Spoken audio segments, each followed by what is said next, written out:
Welcome everybody for today's special session on the API trainings, this time with Massimo and his colleagues to see how the API can be used with R, something which was requested by some of our clients when we started to dive a little bit into that topic and provided the link. So thanks for joining today. As usual, this is if you have anybody who would be interested in joining. We are doing this now for I think the almost 5th week in order to stay connected on the digital science level, have small packaged trainings on specific aspects of the API. And thanks a lot for Michele and Simon for running these series so far. As usual, I will send out on Monday the topics for the week again. And if I should add someone to the list, please let me know. With that, enjoy. I'm handing it over to Michele for an introduction. And yeah, hope to see you next Tuesday and Thursday as well. Thanks, Christian. All right, so let me make sure I share the right thing. All right, okay. So I'm going to say a few words, a few introductory words about the API and the DSL for those of you who have never heard about it. You may have seen these slides already a couple of times, so if you did, sorry about that. I know it's not terribly interesting, but I'll try and essentially get through them pretty quickly and leave the floor to Massimo, who was really kind today in essentially taking some of his time and tell us about the work he's been doing with Dimensions R. So that's the main topic for today. So before getting on to that, I'd just like to give people a heads up. We just released a new G Sheets plugin add-on. And the really cool feature about this add-on, this new release, is that you can reference other cells within a DSL query. So that's something which is pretty standard for spreadsheets users, but it wasn't part of the original release. So now you can do that. You can do queries such as search publications with DOI in a range of cells in one of the other sheets you have in your Google Sheets window. Right, so as usual, I'll give you a little bit of an overview of why people use the API and what are the common use cases that drive people to the Analytics API. So you may have some queries that are pretty complex or queries that require different steps. So for example, citation analysis, or maybe you want to understand you want to build an organization collaboration network. So in that case, doing things with a web application could be a little bit difficult because you essentially have to do one query, so pull out some data, then use that data to seed another query, and you want to do that over and over in order to get your results. So using the API allows you to automate that process, and you can do that very quickly, and you can easily also modify parameters, and so do it for multiple use cases. So of course that has to do with automation because you want to automate some of these operations. But I think automation is also something which is quite distinct in terms of use cases for the API, because sometimes people do not have complex queries. They don't have, sophisticated questions they want to ask the system, but they just want to ask the same question over and over, every week, every month, every 6 months, because, for example, you're building a report or you need some data that you have to pull into a dashboard. And so you want to monitor a research area or some aspects of the world, which is described by the data you can find in Dimensions. So automation, that's the number 2 use case. And finally, the third reason why people come to the API is simply because you can pull a lot of data out of it. Using the web application, you can export up to 50,000 results. And that's also the maximum number of data of records you can pull from a single API query, a paginated single API query. But with the API, it's so much easier to slice the data in multiple ways. You can say segment the things by year, segmented by journal or by research organization.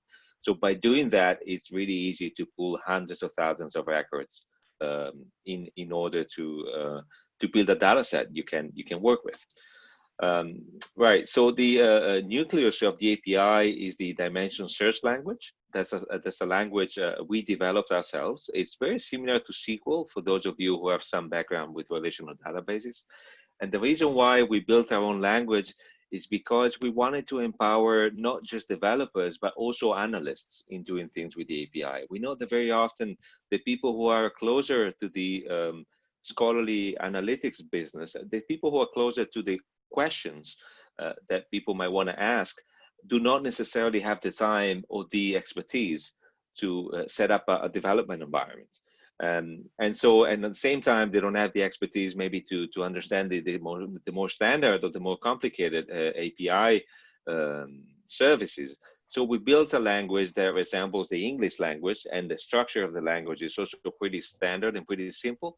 And it's if fundamentally it's been built in order to support analysts who may have questions about the research landscape, and they need a way to quickly get answers out of it. And that's in essence what the DSL is. Of course, you need to have some programmatic way of launching these queries. If you have access to the Dimensions web application, there is a section of the web application where there is a form where you can put in a query and you can quickly see the results of that query. So that's really handy, for example, for testing things out. And that's the page depicted on the right-hand side of the slide here.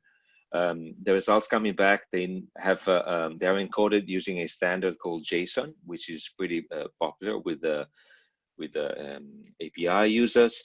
But of course, getting this JSON data back is a little bit of a dead end. So this is a quick way for testing things out, for seeing what data is available. But if you really want to get working with the API, you probably want to find a different way of interacting with it. And in that case, I think there's two broad ways of working with the API. The first one is using a software package that knows how to talk to APIs.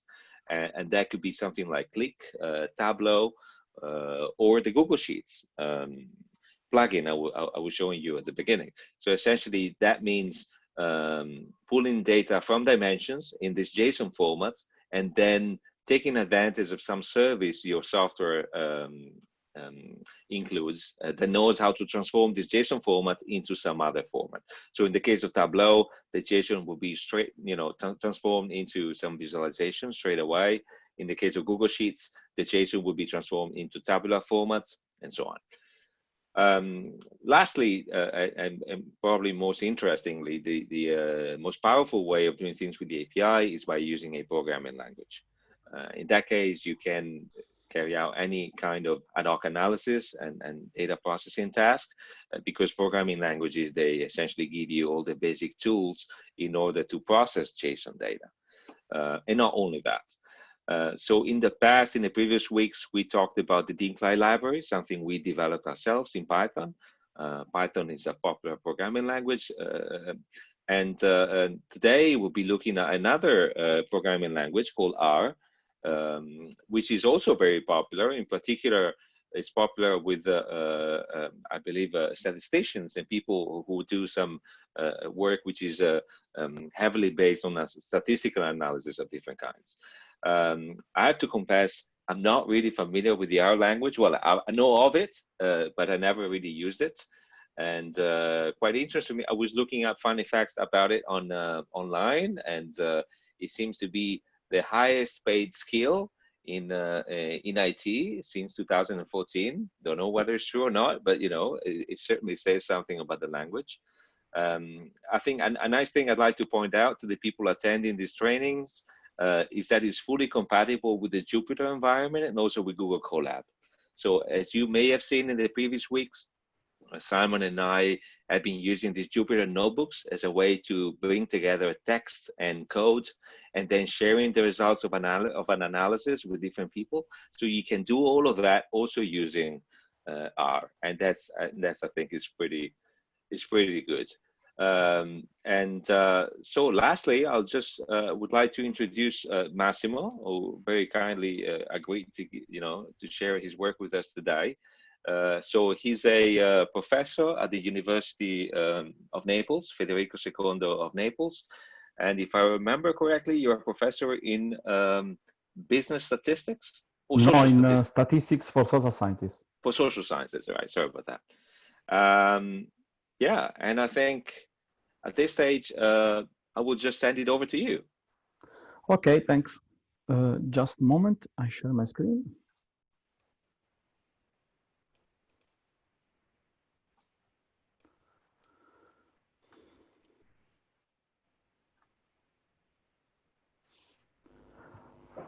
Okay, good afternoon. We are here to present our package Dimension R that I wrote with Corrado Cucurullo, that is here with us today. And sorry, Corrado, for not mentioning you. I wasn't sure whether you were here today as well. Sorry about that. Us. And Yes, Corrado, feel free to add what you want during my presentation. Okay, I have to confess I am a professor of statistics, so I use R. And I convinced Corrado to use R too. Corrado is a professor in business and accounting in another university in the south of Italy. And we decide to write this package because we are the author of another, for us, main package, Biometrics, that we wrote some years ago. And it's a package that as a primary task to perform science mapping analysis on bibliographic data.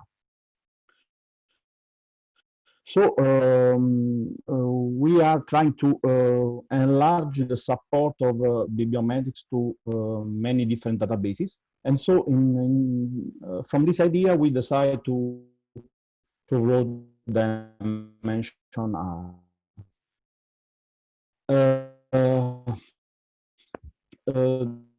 Obvious Dimension R is a the idea is to gather metadata for publication or grants, policy documents, and clinical trials using DSL language.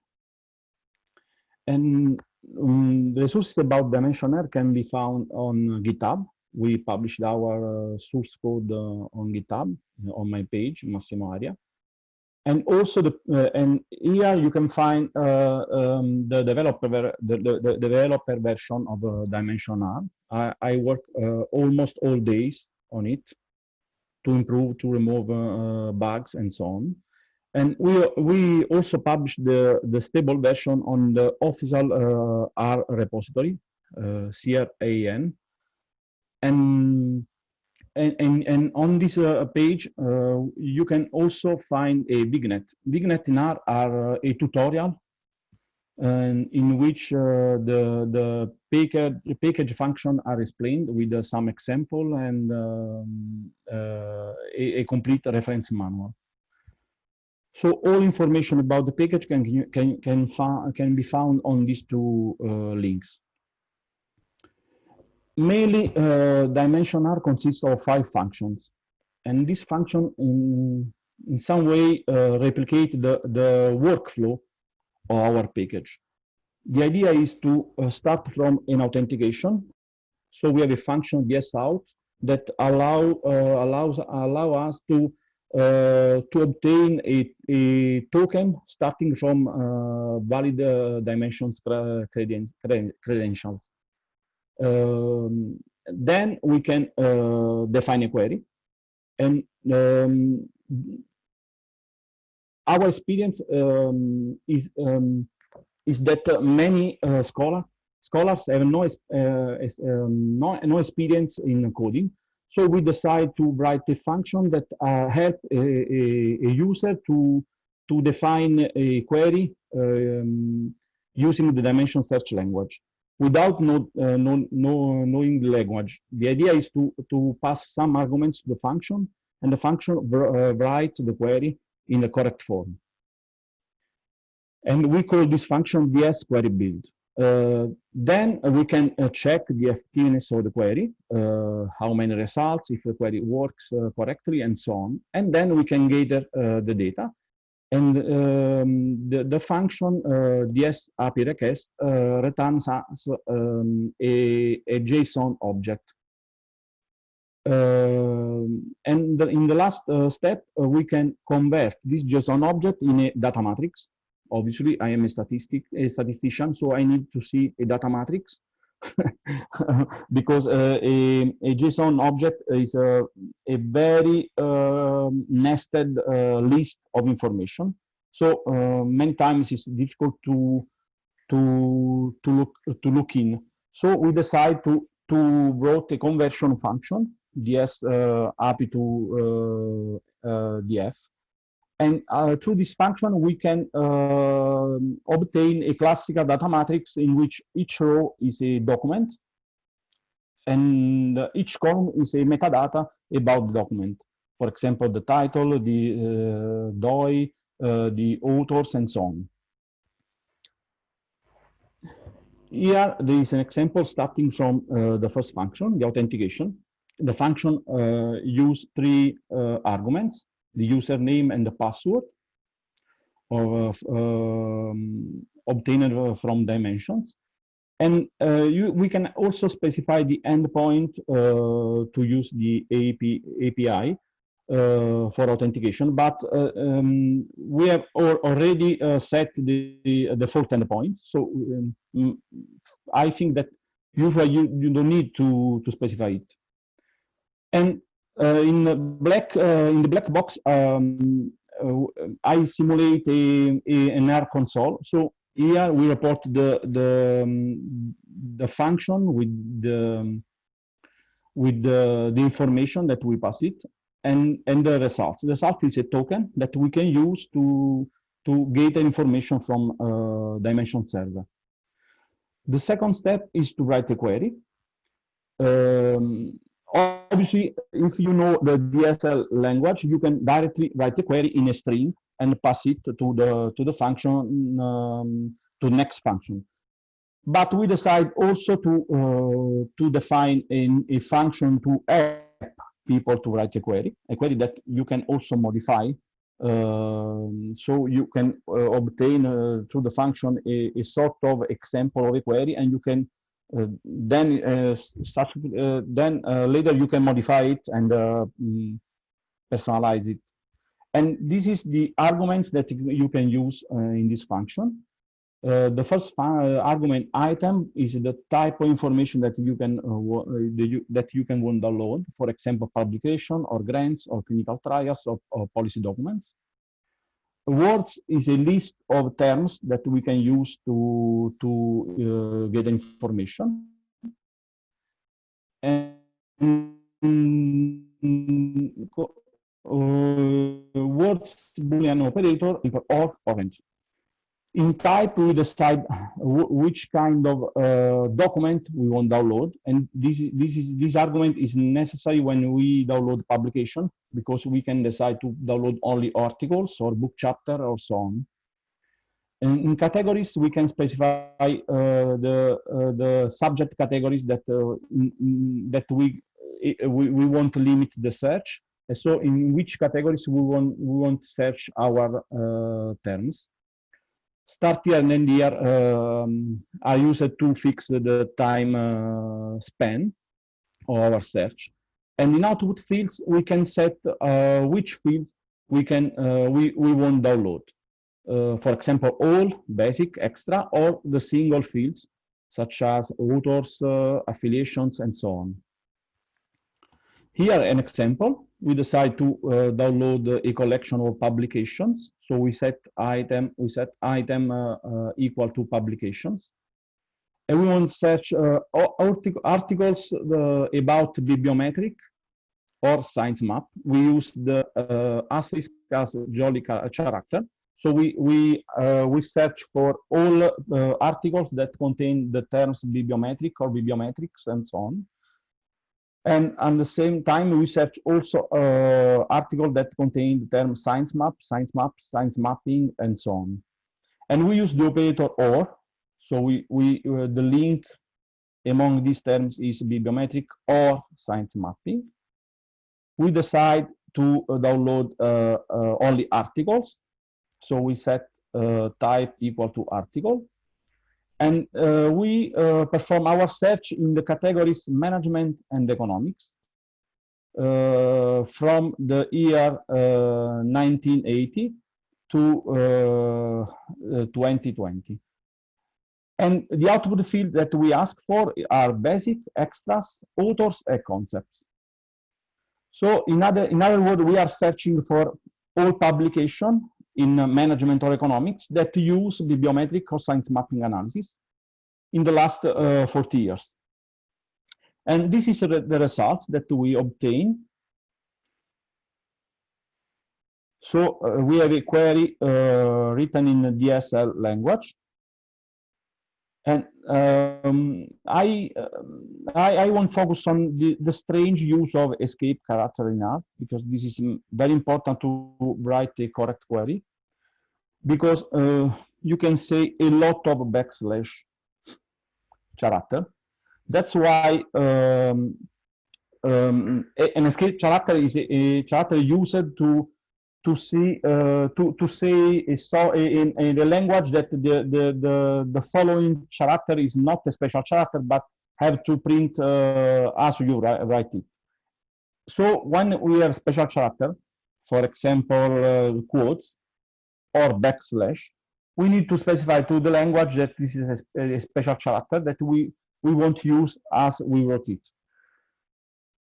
So R use backslash as escape character, and we have to use backslash for each special character. So in this case, when we specify the biometrics asterisk between quotes, we have to specify an escape before quotes, an escape before the escape, an escape before quotes. So here we see 4 escape four backslash characters, and the same is here and here and here and here. This is quite different from Python, I think. Michele, because Python need not so many backslash. I think also in Python you need a lot of backslashes. I don't know whether it's more or less, not a backslash for backslash, I think. You do actually, you do. Yeah. Okay. Yes. So yeah, we're as unfortunate as you. Yeah, this is important, because if you have a look to the query, you have to specify all this backslash to write a correct query as a string. That's why we decide to write this function that help people to make classical query or the same query that you decide to repeat sometimes and so on to update your data. Yeah. Later, when we define a query, we have to check if the query works. In particular, how many results the query returns. So to do that, we use the function ds_API_request, the same function that we use to gather data. But in this case, we fix a limit to 0. So we decide to just to see how many results the query returns, but we don't download these results. And the arguments of this function are the token that we use to have an access to dimension server, the endpoint. Also in this case, we can decide to not specify it, because we have a default endpoint in the function, the query that we defined before, the step, how many data we want download at each call, the limit, the number of document that we want download, and both, if you want see on the screen the information that the function returns in case of errors, for example. Here an example, we check the effectiveness of the query. So we pass the token that we before obtained, this token, this one. We passed the query that we defined before. We fixed the limit to 0, and verbose equal to false. And in this case, we obtain an object, res, that usually contain the data that we contain a JSON object. In this case, contain just the total count, the number of results that the query defined, that the query we define should return from dimensions. If we think that the query works, we can download the data. So we run the same function. In this case, we specify limit equal to the total count. And we are ready to request the data to the two-dimension server. And in this case, we obtain a D object. A D object is an object that contains 4 objects. In particular, data is the JSON object. In particular, in here, this object is transformed in an XML style object. So it's a sort of a nested list of information, very nested list. Item say us which kind of product we are downloading. And query is the query that we use to obtain this data. And total count, we obtain the number of records that we download. Here, an example of information contained in the data, the nested object in the D. And in data, we have in the first record, the nested object title is the title of the publication, for example. So the idea is that it's very complex to have an access to the data in this format. So we decide to convert this strange format D. And in particular, we wrote a function, DS API to DF. And this function is a function that take as input the object that we downloaded before. As in this case, the object is D, and we can decide to have a raw format. So the name of records are the same that used in dimensions on, or a bibliometrics format if you want a data a matrix format that can be used in a bibliometrics package. Using this function, we obtain a data matrix with 1,721 rows, the number of publication that we download, and the 36 column, where each column is a metadata. In this case, we used as a column name the standard tag field name used by Scopus and Web of Science, because this standard was adopted also in bibliometrics. So in this case, for example, AU are the short names of authors, AF are the full names of authors, T are the titles, and SO are the sources, the journal names, and so on. So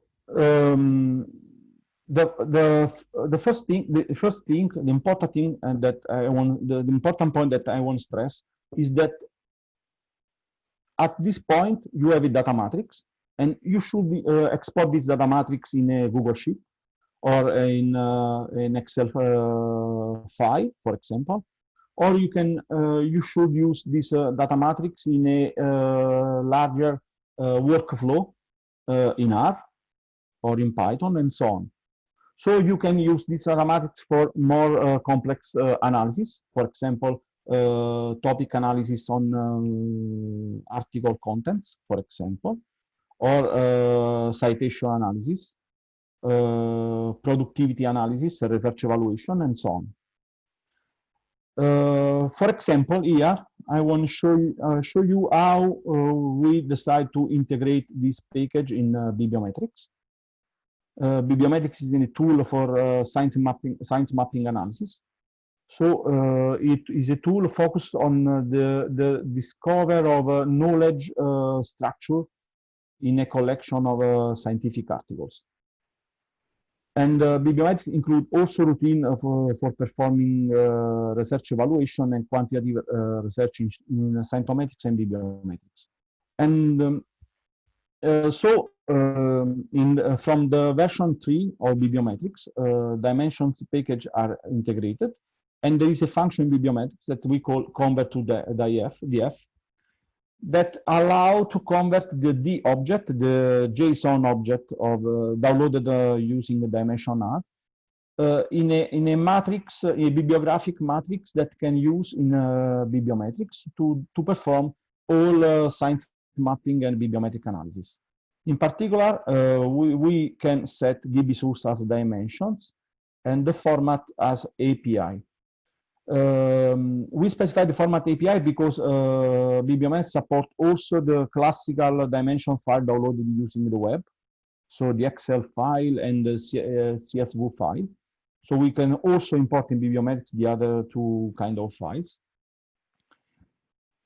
And now that we have a Biometrics object of our data matrix downloaded from using API, we can do some analysis, for example, a descriptive analysis of our collection using the command BibAnalysis and the summary. So in this case, this is the output provided by Biometrics on the data that we downloaded using Dimension R. We have an insight into the collection. For example, the time span. We set the time span from 1980, but probably there are no article in 1980 and 1981 because our time span starts from 1982. We have 811 different sources, different journals, where our documents are published. We can see what are the average age of our publication, 6 years. The number of citation, the average citation per document, the average citation per year per document, and so on. We can also see how many authors, how many single authors, and multiple authored documents, and so on. We can also do some analysis. For example, what are the most productive authors in our collection in terms of how many articles they published, and how many articles they publish using a fractionalized frequency, where each article counts considering how many co-authors are in the same article. We can, for example, see what are the most cited manuscripts, looking at the total citation and also the citation per year. We can see, for example, what are the most relevant sources in terms of how many articles are published on each journal. In this case, research policy, research evaluation, and so on. We can see what are the most cited countries, considering the affiliation of authors, in terms of total citation and average citation per article. And we can see, for example, the annual scientific production, in terms of how many publications per year.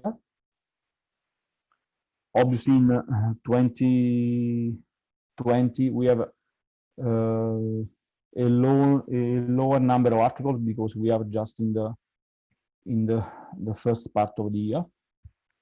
But we can see an increasing, an exponential growth in the use of biometric analysis in management and economic papers. We can see the international collaboration among authors. In particular, in this case, for we draw in red the proportion of article in which there are authors from other countries. In this case, for example, a part of articles in which the corresponding authors are from the United States. The red part is the proportion of articles that have also at least one co-author from another country, and the same is for China and so on. And we can see, for example, that China is a higher proportion of international collaboration respect to United States or respect to Brazil or Spain, for example. And in Australia, for example, we have almost the 50% of international collaboration, and so on. We can also see the average article citation per year. And we have also another function in our package, Authmetric, in our package Dimension R, that we call Authmetric, that allow to integrate the data downloaded using DSL with the Authmetric scores and using this function and with the DOI that we have, the DOI that we have in our DF object that we convert with dimension R, we can also obtain this information. So we can also measure the arithmetic score of these articles, and we can use this information to have a look at, for example, the relation among the citation, the arithmetic score, and so on. For example, this graph that we plot a scatter plot among the total citation on the horizontal axis and the arithmetic score on the vertical axis, for example. So just to give a very brief example to the slides, but I want also show you the R console, because we can also download information about grants and other type of information. Okay, this is the R console. Using the library command, I can load the dimension R library. Here I can see the results. Okay, I load my credential and I ask for a token using the function ds_out. So now I have my token, valid token, that again I can use to ask data from dimensions. And for example, I can download information about the grants, information about the same topic, bibliometric or science mapping analysis. In this case, I have to specify an item that I want to download information about the grants and not publication, as before. So I have just to change the item argument. Here I can see the query that the function produced. So I'm searching for grants in title or abstract only for these terms, bibliometric or science mapping, in the time spent that we decide, and we return all information about grants, because in output field I wrote all. We can check how many results this query should returns. So we have 479 grants, and I can decide to download this kind of information. So I can I use the same function ds API request, but in this case I fix limit not 0 but equal to our total count. We can also decide to download the first 100, I don't know, setting a different limit value.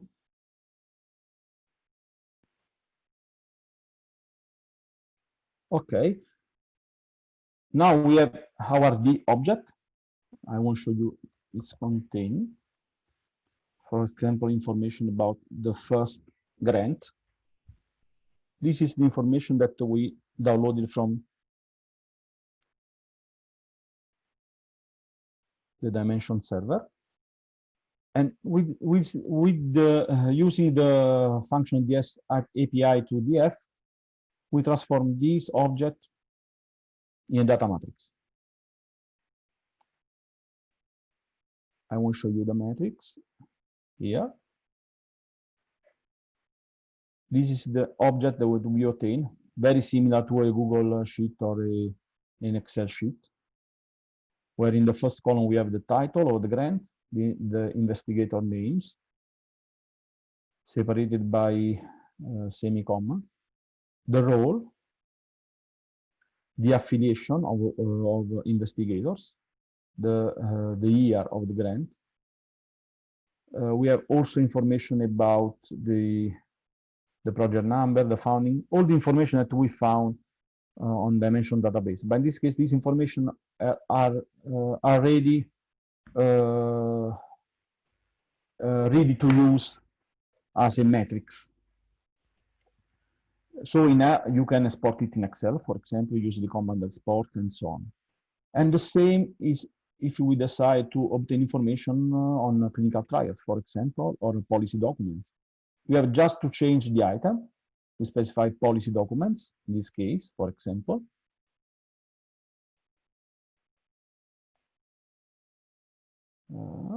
Or clinical trials. Okay. I don't know if Corrado wants to say something more, or there are some questions about how to use the function. I don't know. I think it's better if somebody has a question for us.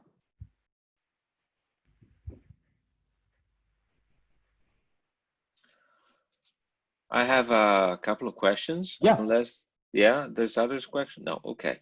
So I was just wondering. I mean, so clearly you simplify the querying by essentially wrapping a DSL query into that function. Yeah, yeah. But then you also are making some choices for people in terms of how the query is expressed. So, for example, you search only in title abstract. Yeah. You know, No, you could search in. So I was just wondering, no, okay, how did you make those decisions? Okay. Is it based on user feedback, or just curious about that? No, okay, no. Allora, sorry, Michele, I forgot to see there is also an argument to specify if you want search all in title abstract or in full text.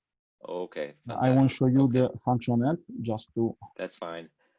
So my second question was about categories.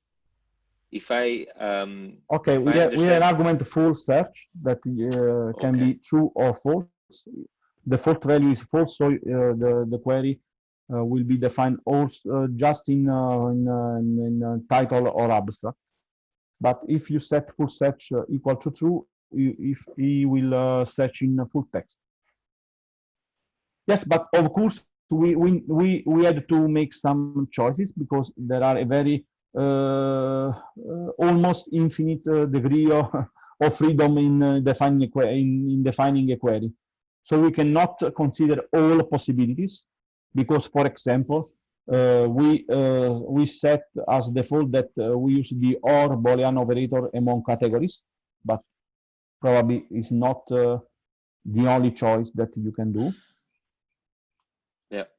So our idea is to implement the function to improve the function, but at the same time, if you need to write a very complex query, you can also write directly the query using a string search. DSL, yes. Very quickly, with categories, is it correct that you're using the similar to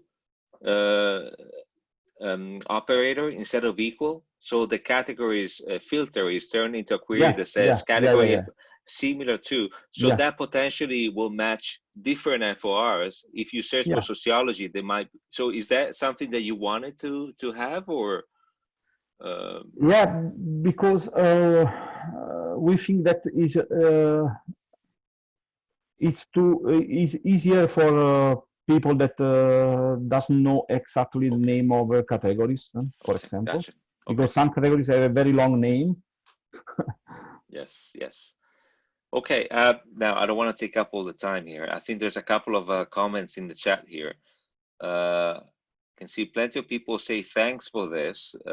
Dale is saying, as an R user, I know you put a tremendous amount of work into developing this. Thanks so much for a member of our small community. And then Katie as well, asking whether, well, that's something for us, whether she can share the recording. Marianne is asking, can you combine and nor? I presume that's within a full text search. Can you do that, Massimo? Not at the moment. Okay. But we are working to improve the function to set more possibilities to use different Boolean operators. Can I add some reflections that Massimo has explained the package very well, but I think it's important also to understand the context. And the context is bibliometric analysis are dramatically growing in all disciplinary fields. And bibliometrics analysis has two purposes. The first one is performance management of research and researchers and scholars. And the second purpose is science mapping, for example, for literature reviews or something.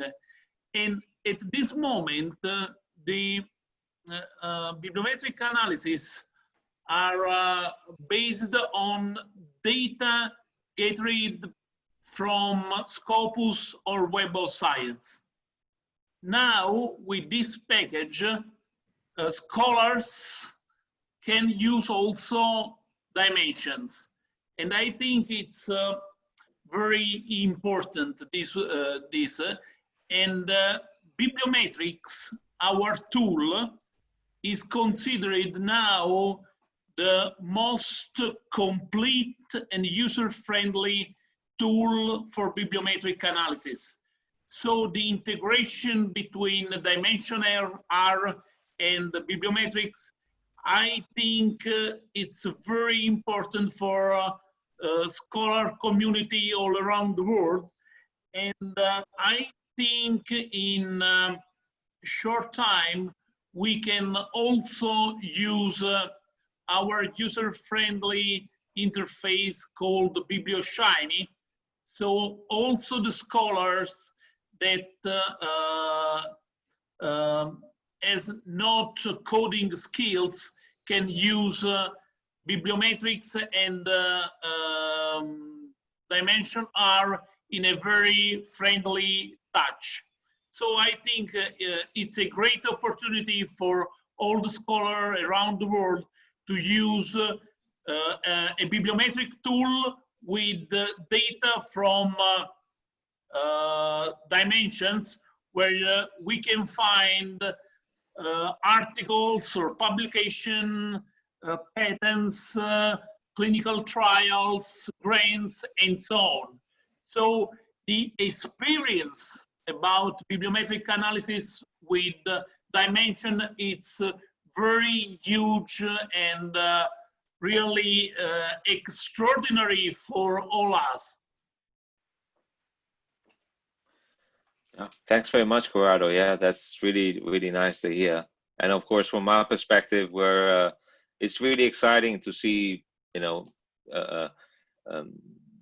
different people essentially doing building open source tools using the API. And I'm sure Christian wants to say something about that as well. Yeah. No, and I think that was, Corrado, that was an important remark. So I think we should also perhaps highlight that with a blog post in order to make it known more, not only the complex way for people which are way smarter than me, but with the BiblioShiny app, I actually will be able to access that as well. So I will be reaching out for that once I've spoken to the team, if that's okay with you. And with that, because I see a couple of people dropping already, we will of course make the recording available as usual. And yeah, thank you very much for being available today and sharing your experience and work here. Yeah, thank you. Thank you. All right. Ciao, ragazzi. Bye-bye. Bye, everybody. Ciao. Ciao. Goodbye. Ciao. Thank you.